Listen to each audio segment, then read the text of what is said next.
Bonsoir, entrons ensemble dans un temps du débat consacré ce soir au cessez-le-feu sans cesse repoussé entre Israël et le Hamas.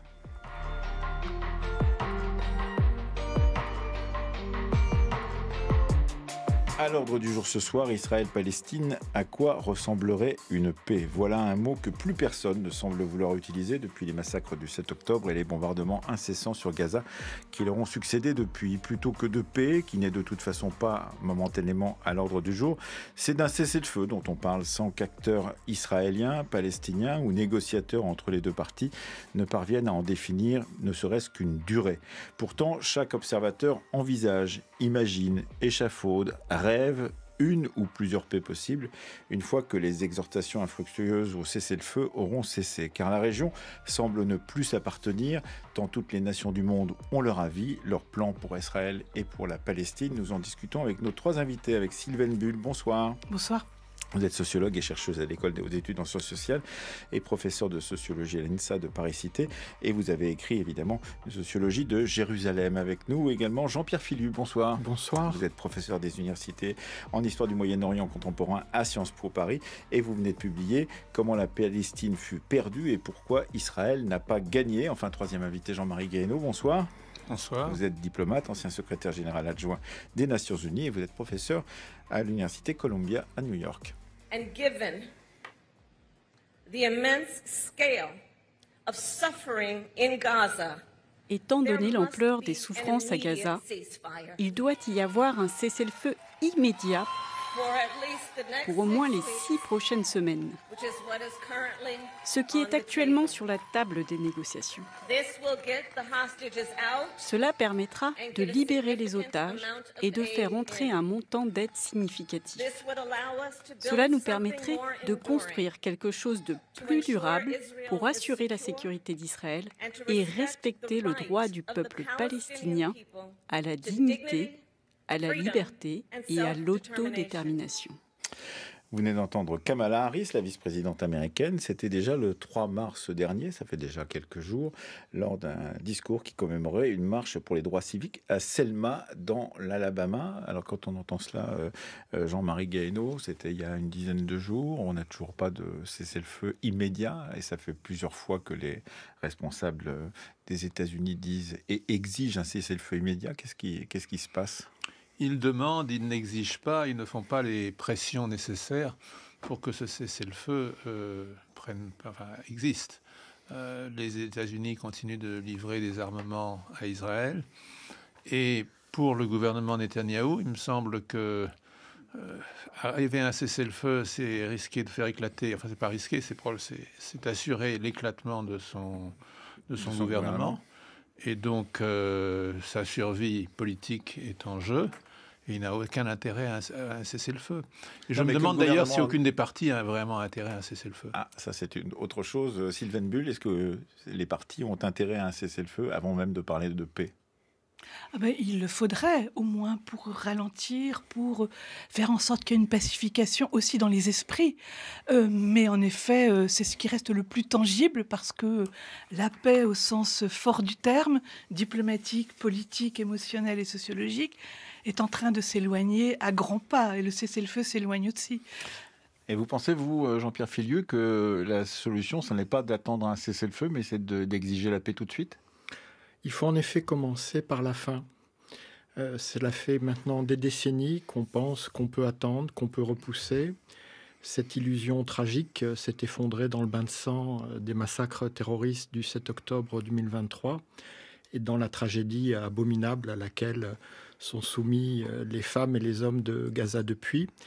Donc les exhortations de la vice-présidente américaine seraient dérisoires s'il y avait de quoi rire, que la première puissance mondiale, que l'allié à ce jour inconditionnel d'Israël ne soit pas capable non seulement de tracer la voie d'un cessez-le-feu, mais de tracer la voie d'une paix durable, montre un effondrement généralisé.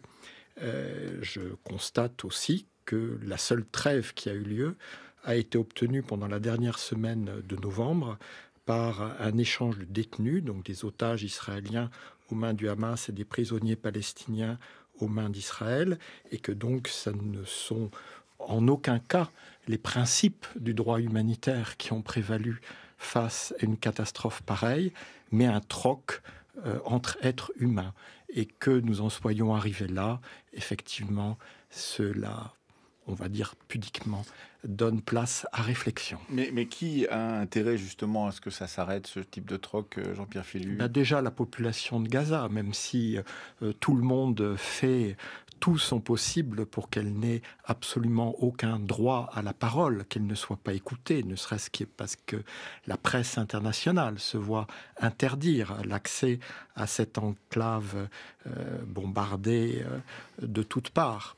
Donc c'est déjà elle. Et puis ce serait tout simplement nous toutes et tous qui aurions intérêt à cesser le feu. Parce qu'on voit bien que l'horreur qui ainsi est débridée, eh bien, elle libère déjà les monstres là-bas, et on peut tout à fait craindre qu'elle ne les libère pas que là-bas. Sylvaine Bull? Oui, moi je suis tout à fait d'accord avec ce point. Et je dirais ce qu'il importe désormais, ça n'est pas seulement de sortir de la guerre, qui là aussi est une position extrêmement difficile, mais de sortir des états, petite et de violence, qui sont en train d'accaparer les esprits à Gaza, dans ce troc en effet innommable, mais aussi dans la cruauté en Israël. Les derniers sondages qui sont sortis en Israël montrent que le mot paix de même est devenu inaudible. On veut rester dans cet état de guerre. Et je crois qu'il faut que tous et toutes nous fassions attention à cet état de violence qui est en train aussi d'occuper les espaces militants, les espaces médiatiques, et qui rappelle aussi ce qui se passe en Ukraine. Cette idée que petit à petit, il y aurait une légitimation des états de violence un peu partout. Qu'est-ce que vous appelez les états de violence sociologiquement, Sylvaine Bull? C'est-à-dire, c'est différent de la paix, de la guerre? Oui, parce que c'est quelque chose qui est beaucoup plus émotionnel et politique. C'est quelque chose qui est de l'ordre, en effet, sociologique, qui se passe dans les esprits. L'idée de dire que c'est comme ça, nous nous habituons à la violence d'un côté ou d'un autre. Donc ça donne lieu du coup à des statu quo, à un manque à une passivité, au délaissement politique, etc. Est-ce que le fait que l'ONU, et vous avez longtemps travaillé dans cette organisation, Jean-Marie Guéhenno, soit aussi régulièrement pointé d'un index par le gouvernement israélien, par exemple, et d'une certaine manière décrédibilisé aux yeux du gouvernement israélien, vous surprend? Est-ce que justement, ça n'est pas à l'ONU de commencer à bâtir une paix, et pourquoi ne peut-elle pas le faire? Oui, le paradoxe, c'est qu'Israël est un État dont la naissance est directement liée à une résolution des Nations Unies. Absolument. Donc on pourrait dire que les Nations Unies sont un parrain de l'État d'Israël, comme il voulait être un parrain de l'État palestinien d'ailleurs, parce que le plan de partage, c'est l'idée de deux États. Mais Israël, je me souviens de mes années aux Nations Unies, a toujours eu une extraordinaire méfiance à l'égard des Nations Unies. Et on voit qu'au fil des années, le rôle des Nations Unies s'est étiolé. Parce que quand il y a eu la guerre des 6 jours, la guerre de 1967, il y a eu une résolution qui est fameuse dans les annales des Nations Unies, la résolution 242, qui posait un certain nombre de principes, qui étaient comme une encre pour le débat diplomatique, où il n'était pas question des Palestiniens d'ailleurs, mais qui était une encre pour la résolution, pour arriver à une paix. La résolution 338 a aussi été un élément important. Depuis lors, en fait, les Nations Unies sont progressivement devenues un spectateur beaucoup plus qu'un acteur. Quand on voit le rôle de ce que les diplomates ont appelé le quartet, dans le quartet, les Nations Unies, on leur a demandé d'être le porte-parole. Et en devenant le porte-parole... Il faut rappeler justement qui étaient les parties prenantes de ce quartet. Alors, dans ce quartet, il y avait les États-Unis, il y avait la Russie, il y avait l'Union européenne et l'ONU. Donc, c'était les 4. Et l'ONU, les États-Unis ont fait nommer, au bout d'un certain temps, Blair, qui n'était pas la personnalité la plus populaire au Moyen-Orient, compte tenu de son rôle dans la guerre d'Irak, mais c'est la raison principale pour laquelle le président Bush voulait de Blair. Les Nations Unies ont dû s'incliner. Et dans ce quartet, en devenant simplement le porte-parole des 4, les Nations Unies devenaient, au lieu d'être un pilier qui rappellerait un certain nombre de principes fondamentaux, sont devenus le notaire du plus petit commun dénominateur. Et donc, à partir de ce moment-là, les Nations Unies ont perdu un rôle d'ancrage, de moteur qu'elles devraient avoir. Jean-Pierre Filiu, vous avez publié, c'était assez amusant parce qu'on voyait le clin d'œil il y a quelque temps dans Le Monde, 2 articles sur allons avec des idées simples vers l'Orient, comme l'aurait dit le général. Et donc vous avez commencé à dire arrêtons de finasser d'une certaine manière, prenons des idées très simples pour pouvoir aller vers une solution de paix au Moyen-Orient. D'abord, le conflit central est à l'évidence le conflit israélo-palestinien. Et les résolutions de l'ONU que Jean-Marie Guéhenno a rappelées concernaient le conflit israélo-arabe, qui était relativement plus facile à régler vu qu'on était entre des États qui avaient des contentieux territoriaux, même si c'était affronté par des guerres très sanglantes. Là, on est sur la coexistence de 2 peuples sur la même terre. Donc il faut le reconnaître. Et ces 2 peuples, ils ont le même poids démographique. Et on voit bien que depuis plus d'1 siècle, cette coexistence, elle peut déboucher soit sur un État binational où un des peuples peut dominer l'autre, soit sur 2 États. Sauf que ces 2 États, on en a parlé, on l'a voté, ça n'a jamais vu le jour. Et en fait, c'est l'histoire que vous racontez dans votre livre d'ailleurs. C'est la seule solution, non seulement de justice minimale pour le peuple palestinien, mais surtout, et j'insiste vraiment là-dessus, ce serait la seule victoire possible pour Israël. Israël a mené 15 guerres à Gaza depuis sa fondation en 1948. Et ces 15 guerres ont toutes été, entre guillemets, gagnées militairement et toutes perdues politiquement, sauf une, qui était la première intifada, et qui s'est conclue par la vision de Rabin d'un accord de paix historique avec l'Organisation de libération de la Palestine de Yasser Arafat. Et donc, oublions le reste des accords d'Oslo, oublions même l'autorité palestinienne qui en découle et qui, contrairement à une illusion trop répandue, n'est pas une entité de droit international. Revenons à l'acte fondateur, Israël-OLP, reconnaissance mutuelle. Les 2 peuples reconnaissent la légitimité de leur nationalisme respectif, donc de leurs droits respectifs à vivre sur la même terre. À partir de là, tout est possible.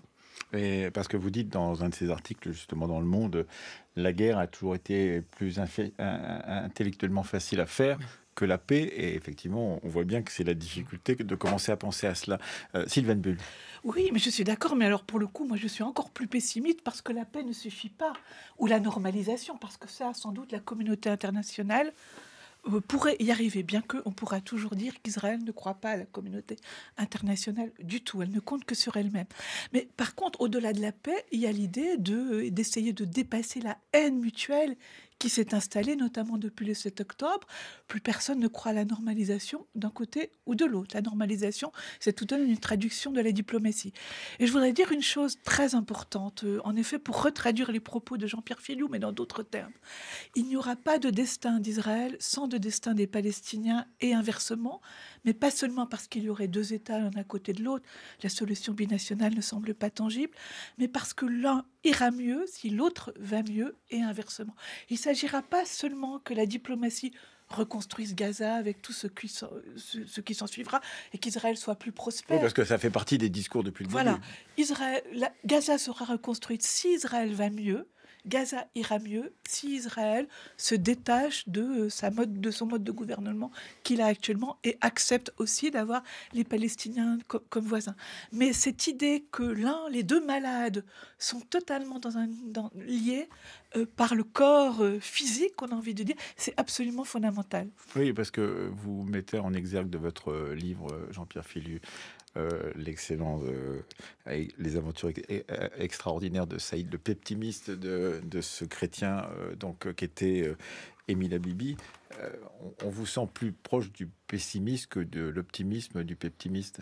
Le peptimiste, il est les 2. Le peptimiste d'Émile Habibi, quand on lui dit rien ne peut aller plus mal, il répond Messi, Messi. Mais je crois qu'effectivement, il faut sortir de la logique du jeu à somme nulle. On n'est pas dans un jeu où les bénéfices de l'un sont gagés sur la défaite de l'autre. Tout au contraire.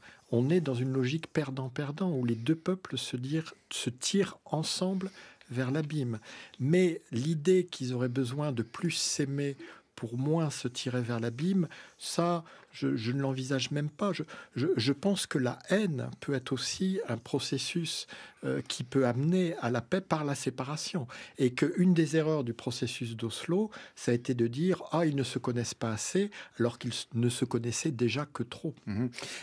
Une des questions, quand on est, comme vous, diplomate, Jean-Marie Guéhenno, c'est de se dire à quel prix, justement, quel effort faut-il faire pour pouvoir...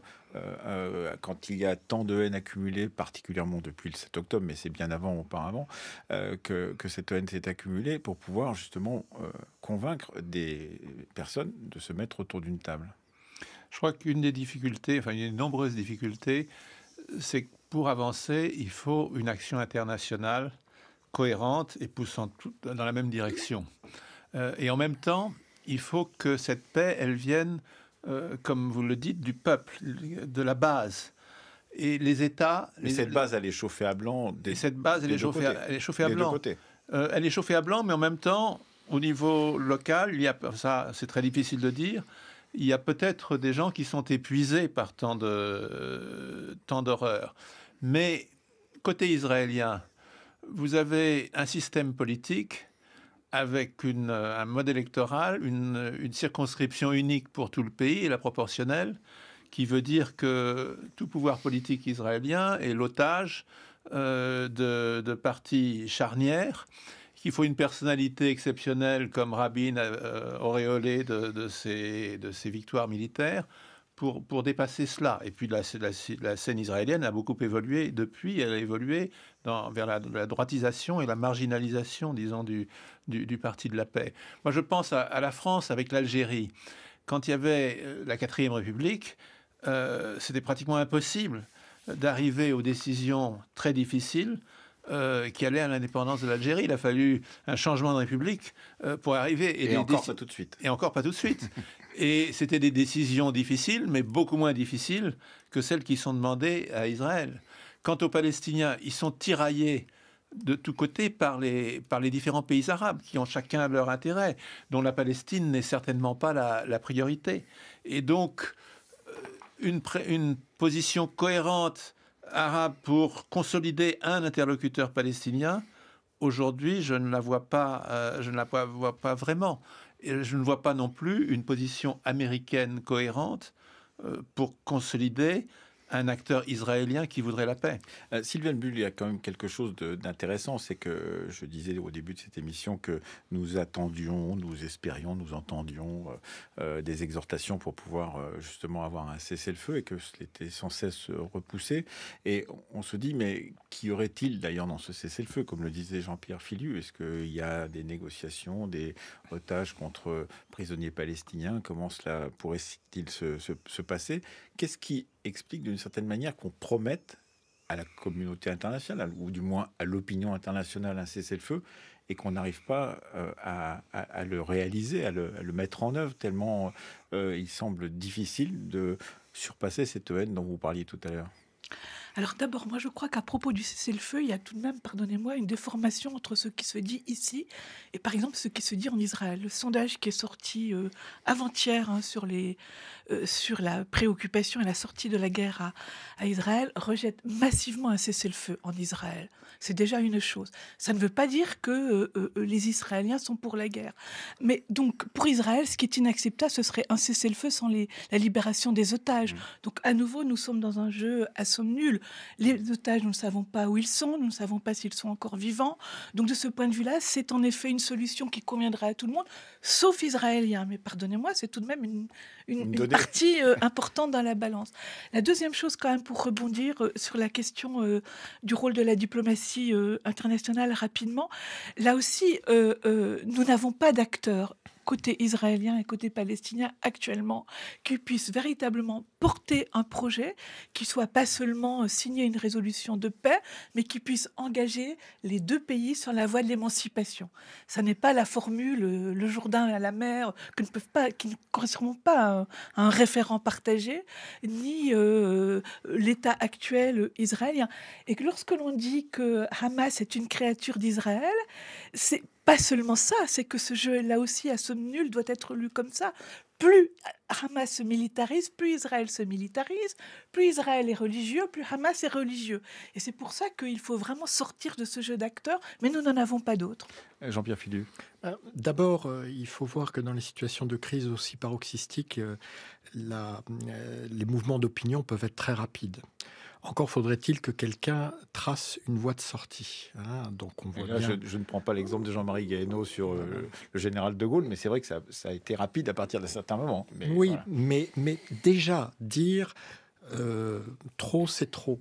Hein, et sortir de cessez-le-feu, trêve, reconstruction, dire voilà où on va aller. Et voilà là où l'ensemble des amis des uns et des autres vont essayer de vous amener. Ce qui est très frappant, et vraiment pour l'historien, c'est peut-être ce qu'il y a de plus déprimant dans le conflit israélo-palestinien, c'est qu'à chaque étape, au lieu de revenir aux fondamentaux, on se polarise sur la micro-gestion de la crise en cours et on oublie complètement les paramètres d'un règlement durable. Et on voit bien qu'il y a des partis des deux côtés qui ont tout intérêt. La militarisation du Hamas, elle est la conséquence directe du blocus de la bande de Gaza.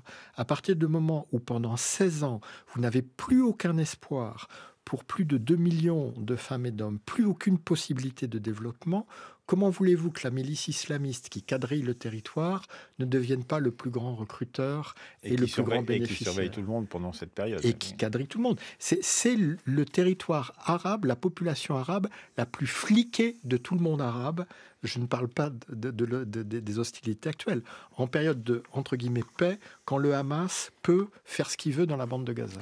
18h42 sur France Culture. Vous écoutez le temps du débat. Israël-Palestine, à quoi ressemblerait une paix ? C'est la question que nous avons posée à Jean-Pierre Filiu. Vous venez de l'entendre. Il est auteur de Comment la Palestine fut perdue et pourquoi Israël n'a pas gagné, qui vient de sortir. Jean-Marie Guéhenno est diplomate, ancien secrétaire général adjoint des Nations Unies et professeur à l'Université Columbia à New York. Et Sylvaine Bull est sociologue, chercheuse à l'École des hautes études et professeure de sociologie à l'ENSA de Paris-Cité et autrice d'une sociologie de Jérusalem. Je dois dire que pendant les 3 dernières semaines, j'ai été échaudé plusieurs fois. J'étais en contact avec les Américains, avec les Qataris, moins avec les Égyptiens. Et ils m'avaient laissé entendre que cet accord aurait dû déjà avoir lieu il y a 2 semaines. Il ne s'est pas passé. Lorsque l'émir du Qatar était à Paris il y a une semaine, quelques jours, oui.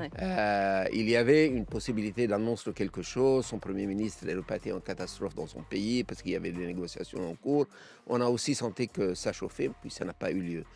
Je n'ai pas l'impression que le gouvernement israélien est très pressé d'arriver à un accord. Et du côté de Hamas, je crois qu'ils mettent des conditions qui concernent maintenant le jour d'après. C'est-à-dire qu'est-ce qui va leur arriver, qu'est-ce qui va arriver à leurs militants et qu'est-ce qui va arriver au territoire de Gaza. Donc il ne s'agit plus d'une simple négociation. Et en particulier, ils voudraient un cessez-le-feu ouvert et pas un cessez-le-feu de quelques jours dans lequel ils rendraient une partie des otages et puis recommenceraient à subir le poids de la machine de guerre israélienne. France Culture, le temps du débat. Emmanuel Laurentin. C'était il y a une semaine. Hassan Salamé, politologue au micro de France Inter. Il a été envoyé des Nations Unies en Libye de 2017 à 2020. Vous connaissez bien Hassan Salamé, j'imagine. Jean-Marie Guéhenno, qu'est-ce que vous voulez dire à ce qu'il vient d'annoncer ? Enfin, c'était il y a une semaine, mais de toute façon, depuis, ça n'a pas beaucoup bougé. Non, mais je suis malheureusement tout à fait d'accord avec ce qu'il a dit. Je crois que côté israélien, il n'y a pas vraiment d'intérêt à un vrai cessez-le-feu qui ouvre sur la paix. Et ce qui est frappant, c'est que d'aucun côté, on ne parle vraiment du jour d'après. Parce que le jour d'après, ça obligerait à battre les cartes. Et dans la communauté internationale, maintenant, tous les pays qui se sont totalement désintéressés de la solution à 2 États dans les dernières années disent il faut absolument cette solution à 2 États, mais se gardent de donner le moindre détail sur ce que pourrait être cette solution à 2 États et le chemin qui y conduirait. Donc on a plus l'impression d'une sorte de levée rhétorique d'un vrai engagement pour une solution de fond. Et je suis tout à fait d'accord avec ce que disait Jean-Pierre Filiu au début de cette émission, quand il disait il faut commencer par la fin. Je crois que c'est une grande faiblesse de s'imaginer qu'on peut de façon... La politique des petits pas. La politique des petits pas. Alors, Jérusalem, c'est très difficile. Le droit de retour, c'est très difficile. Donc, laissons ça pour la fin. Je crois que si on ne traite pas la question de fond, c'est-à-dire de ce que sera un État palestinien par rapport à l'État d'Israël, on est condamné à ce retour indéfini de la violence dont parlait Sylvain Bull. Sylvain Bull, dans votre texte que vous avez publié sur le site AOC hier ou avant-hier, je crois, qui s'appelle Israël-Gaza contre le campisme, vous dites quand même que cette logique du jour d'après, vous y croyez pas trop non plus. Alors oui, parce que nous avons besoin de la diplomatie internationale pour des raisons très pragmatiques, poser éventuellement des frontières, des limites, sécuriser les deux parties. Mais encore une fois, comment dépasserons-nous le niveau d'hostilité entre les deux populations? Moi, je crois beaucoup plus, une fois un État, des frontières posées, une décolonisation obtenue en Cisjordanie, c'est indissociable de la paix à Gaza, une colonisation de Gaza, mais ça c'est acquis. Il faut ensuite encourager... C'est pas tout à fait acquis. Ça en tout cas, dans l'opinion israélienne, c'est assez clair. Il faut ensuite encourager toutes les initiatives, qu'elles soient de la société civile, d'acteurs, encore une fois, politiques, sur lesquels on devra s'appuyer, qui sont des forces démocratiques de part et d'autre, pour encourager un certain nombre de projets. Je prends le cas de l'environnement, parce que les projets de coopération fonctionnent actuellement encore en bilatéral entre Israël, territoire palestinien, ou avec la Jordanie. D'autre part, par rapport à ce que disait Jean-Marie Guénaud, et là, moi, je me place du point de vue de la vie israélienne, il n'est pas tout à fait exact, et là, je me fie aux sondages qui sont sortis avant-hier, les derniers sondages en Israël, de dire que les Israéliens ne veulent pas un cessez-le-feu. Ça n'est pas aussi clair que ça. Le gouvernement, oui, mais le gouvernement n'est pas les Israéliens. Ce n'est même pas du tout les Israéliens. Les familles des otages, en particulier, veulent un cessez-le-feu. Voilà, mais en même temps, les familles d'otages veulent surtout sortir de cette situation. Il y avait hier une réunion avec les familles d'otages. Ils veulent surtout arriver très vite à une sortie de la guerre.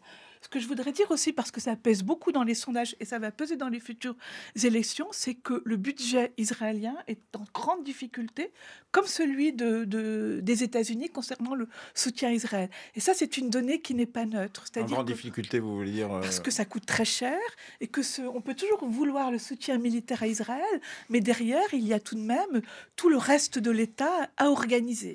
Et pour le coup, le budget de l'État israélien et pour le moment n'est pas acquis parce que une part très croissante va à l'armée. Et ça ne peut pas durer. Jean-Pierre Filiu, dans votre livre qui vient tout juste de sortir, vous dites que effectivement, il y a eu une stratégie de fait accompli de la part d'Israël. C'est comme ça que vous l'appelez depuis le début, effectivement, avec là, c'était une technique des petits pas, voire des pas un peu plus violents à chaque fois pour pouvoir obtenir un peu plus de territoire, trouver des solutions pour pouvoir déplacer des populations. Et vous semblez dire que c'est, disons, une sorte de base continue de la pensée stratégique israélienne et que c'est de cela qu'il faudrait sortir. En tout cas, c'est un de ces atouts stratégiques incontestables. Quand on ne dit jamais quel est le but final, on peut s'autoriser plein de choses avec la zone grise. Quand on ne précise pas le jour d'après, j'aimerais être aussi optimiste sur le fait qu'il n'y aura pas de recolonisation de Gaza. Il y avait quand même un tiers du gouvernement Netanyahou qui a assisté récemment à un meeting qui prônait cette recolonisation de manière extrêmement agressive. Donc, les Israéliens n'aiment pas sortir de cette ambiguïté, parce que cette ambiguïté, à ce jour, elle leur a profité. Mais voilà, et maintenant, il faut arriver à un règlement. Et alors, je vais faire comme une suggestion très pratique, s'il y a des décideurs qui nous écoutent. Voilà, on est là à faire comme si on ne pouvait pas aller au-delà du marchandage d'otages, de la pression, des incidences budgétaires. Il y a quelqu'un en prison en Israël qui s'appelle Marwan Barouti. On en avait déjà parlé ici, effectivement. Qui est un partisan de la solution à deux États. Il ne s'agit pas du tout de le créditer de plus que ce qu'il n'est, mais il se trouve, ce qui en dit long sur la classe politique palestinienne, que comme depuis plus de 20 ans, il est en prison, du coup, il apparaît comme intègre et, je dirais, presque pur. Eh bien, cette personne, au lieu... Malgré quelques attentats bien organisés, sûr, etc. il est condamné... Non, pour la population palestinienne, j'ai dit. Il est condamné à 5 peines à perpétuité pour terrorisme par la justice israélienne. Il va être libéré. La question est, sera-t-il libéré par le Hamas et sera-t-il du coup redevable aux islamistes, ou sera-t-il libéré par Israël et à ce moment-là pourra être un interlocuteur éventuel d'un processus de paix. Et pendant ce temps-là, les amis d'Israël, au lieu de parler de ceci, de cela, de largage de pontons maritimes, peut-être qu'ils pourraient essayer d'avoir du côté palestinien des interlocuteurs un peu plus crédibles que l'autorité totalement fossilisée et corrompue de Mahmoud Abbas. Alors, quand on vous lit effectivement dans votre dernier livre, Jean-Pierre Philu, vous n'êtes pas non plus tendre avec les régimes arabes, puisque vous dites qu'ils ont régulièrement trahi la cause palestinienne, de façon tout à fait évidente, et qu'ils ont été les responsables d'une certaine manière du déni de l'identité palestinienne, tout autant que les Israéliens. En 48, c'est très clair. En 48, et pas simplement en 48. Non, mais le déni de l'identité palestinienne en 48, la Nakba, donc la catastrophe fondatrice, c'est effectivement 77% de la Palestine sur laquelle est fondé et prospère l'État d'Israël, mais c'est 22% qui sont annexés par la Jordanie et 1% administrés par l'Égypte, sans que nulle part on transfère ces territoires à une autorité palestinienne plus ou moins légitime. Et depuis, ça n'a pas cessé et on a eu des véritables guerres entre les Palestiniens et les régimes arabes en Jordanie, au Liban et en Syrie. Et cela, c'est peut-être aussi une des évolutions à surveiller, de savoir si effectivement ce déni des Palestiniens par une partie de ceux qui sont censés les soutenir, en particulier les régimes arabes, continuera ou finira par peut-être changer de camp. Chaque pays arabe a son Palestinien. Oui. Quand on est égyptien, et qu'on a renversé les frères musulmans par un coup d'État militaire, on n'a pas de sympathie pour Hamas. On n'a pas du tout envie que le Hamas arrive chez soi. La dernière chose que veulent les Égyptiens, ce serait d'avoir Hamas en Égypte. Quand on est le Qatar, qui a entretenu régulièrement des relations avec le Hamas, on a une toute autre position. Quand on est la Jordanie, c'est peut-être l'État qui a le plus de possibilités de parler à tous les Palestiniens des différents États arabes directement concernés. Là, il y a peut-être une petite perspective, parce que les Jordaniens, avec une forte population palestinienne en Jordanie, savent bien que l'absence de résolution de la question palestinienne, ils ont voulu s'en débarrasser quand ils ont décidé qu'ils n'avaient plus de revendications sur la Cisjordanie, mais ils se rendent bien compte que cette absence de résolution menace à terme l'existence même de la Jordanie. Mais tout de même, Jean-Marie Guéhenno, on parlait tout à l'heure, vous parliez du quartet et donc du rôle de l'Union européenne. On voit bien que c'est extrêmement, qu'on est au bord de la rupture dès qu'on parle d'Israël-Palestine entre pays européens qui appartiennent à un même espace politique et diplomatique. On voit bien qu'entre Espagnols et Français, entre Allemands et Italiens, on n'a pas la même façon d'envisager une solution pour le Proche-Orient. Non, il n'y a pas de vraie solide position européenne à cause des différences entre Européens. Et du coup, l'Europe est marginalisée en réalité sur la question Israël-Palestine. Ce qu'elle peut faire, c'est de l'humanitaire, c'est d'écrire des chèques pour reconstruire sans perspective. Des pontons depuis Chypre. Mais une perspective politique, quand on voit la position de l'Allemagne et la position de l'Espagne, on est aux antipodes. Ça ne peut pas marcher. Sylvaine Bull. Oui, non, mais l'Union européenne est assez marginalisée. Par contre, là où il y a une recomposition politico-sociologique, c'est sur le Sud global qui soutient massivement la Palestine et les États-Unis qui est le seul, et à nouveau on se réfère au sondage, qui est le seul interlocuteur possible pour Israël. Mais les États-Unis, on oublie souvent de le dire, sont eux-mêmes confrontés à un changement de leur morphologie Bien sûr. électorale, avec une décolonialité qui commence à monter très fort, avec Kamala Harris, etc. Enfin, des gens qui ne mettent plus au cœur de l'agenda politique le soutien en Israël. C'est clairement le cas dans les campus, chez les militants. C'est-à-dire que dans 10 ans, la génération qui va accéder au pouvoir et aux manettes des États-Unis ne sera pas le soutien à Israël, elle soutiendra les Palestiniens. Et ça, c'est une donnée qui est dont les Israéliens sont très conscients et voient bien que leur vulnérabilité est encore plus grande. Jean-Pierre Filiu. Je pense qu'on ne peut absolument pas attendre 10 ans, et entre autres si on est européen. Dans le scénario catastrophe où Trump est réélu, avec Netanyahou toujours au On pouvoir, voit bien, effectivement. et Poutine se frottant les mains parce qu'il a ses deux principaux partners in crime aux affaires, pour l'Europe, c'est quand même une très très mauvaise nouvelle. Donc là aussi, moi je ne désespère pas de l'Europe, quelles que soient les divergences flagrantes entre les positions. Qu'est-ce que vous voulez des uns dire, et je ne des autres. désespère pas, c'est-à-dire L'Europe, comme puissance de normes et de droits, peut justement apporter aux Israéliens et aux Palestiniens ce dont ils ont le plus besoin, c'est-à-dire des normes et du droit, pour justement apaiser leurs relations, dont on voit bien que quand elles sont fondées sur la force et l'arbitraire, ça dégénère toujours en tragédie, et en même temps montrer qu'il y a une autre politique possible que les bombardements. On voit bien que Israël est en train de s'engouffrer dans une de ces guerres sans fin qui ont été aussi désastreuses pour l'Amérique. Mais l'Amérique, elle est loin. C'est la première puissance mondiale. Elle a des ressources colossales. Israël ne tiendra pas longtemps à ce rythme-là. Et on voit que, on peut toujours gloser. À l'époque du processus d'Oslo, on citait beaucoup la réconciliation franco-allemande. Mais après tout, avec ce qui s'est passé entre nos deux peuples, pourquoi ne pas imaginer que les Israéliens et les Palestiniens ne suivent pas cette voie? Et effectivement, l'Europe doit. Ce conflit l'oblige. Parce que il est impossible pour l'Europe, fondée sur l'état de droit elle-même, de cohabiter avec littéralement à ses portes le bain de sang dont nous ne prenons pas encore à ce jour l'exacte mesure.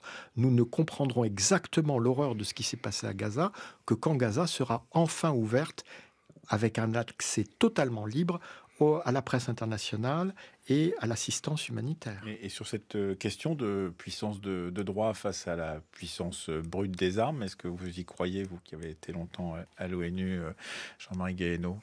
Quand vous faites le lien entre l'Europe et l'ONU, je pense qu'effectivement, l'affaiblissement de l'Europe en tant que puissance politique, il date déjà de la guerre d'Irak, où l'Europe s'est divisée avec Blair d'un côté, et Blair et l'Espagne de l'époque, pas l'Espagne d'aujourd'hui. Blair et Aznar à l'époque. Oui. Et ça a affaibli la position des Nations Unies. Parce que ce qu'on disait tout à l'heure sur l'absence de référents onusiens pour le conflit, ça s'est accéléré à ce moment-là. Donc je crois qu'une Europe ne peut pas vivre comme état de droit dans une jungle dont elle se désintéresse. Il y a une contradiction fondamentale. Donc là, je suis tout à fait d'accord avec Jean-Pierre Filiu. En même temps, je crains malheureusement que les forces destructrices qui ont défait l'Europe, elles sont toujours à l'œuvre. Et donc j'espère que Jean-Pierre Filiu a raison, mais je crois qu'il y a de bonnes raisons de penser que malheureusement, c'est pas certain.